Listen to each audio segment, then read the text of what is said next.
Go ahead, brother. All right, guys, Biggie, I'm back now. We're still working on this shifter install. This is the third segment. We fabricated the steel plate in there. I wouldn't say plate, but some sheet metal in there to give a nice flat, even surface.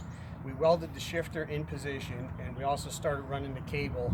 And we realized we had an alignment issue, so we had to re-drill some holes, and we had to notch out a cross member, if you will, to have it. The problem I was having before is here's where the cable needs to go through. The old way, it was on this much of an angle.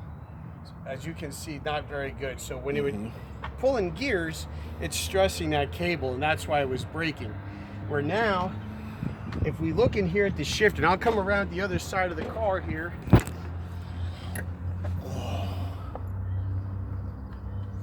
Now what we did was this was the original hole we used. You can see how that would have been way too much of an angle. It was going to curl around, and that's why I think the cable was breaking. Now we made this hole, we elongated it, and we clearanced underneath where the cross member is on these 4th gens. As you can see, this cable now is pretty flat coming in here. So with rolling gears, there should be no unnecessary stress now due to the angle being wrong. It's a more correct angle, and it's more flatter and straighter of an angle. Also, that we did was we welded everything in its place here with this plate to give a nice flat surface, even surface, so that way this shifter hopefully is going to feel a lot stronger and hopefully lasts better. And with this angle corrected, I'm hoping it takes care of the problems that I had last race season with the shifter and the cables breaking.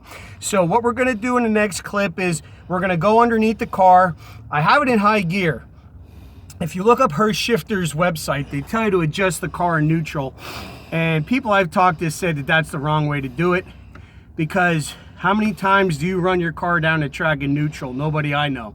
So what I was told by a good friend of mine was do it in high gear. So we have the shifter pulled back in high gear.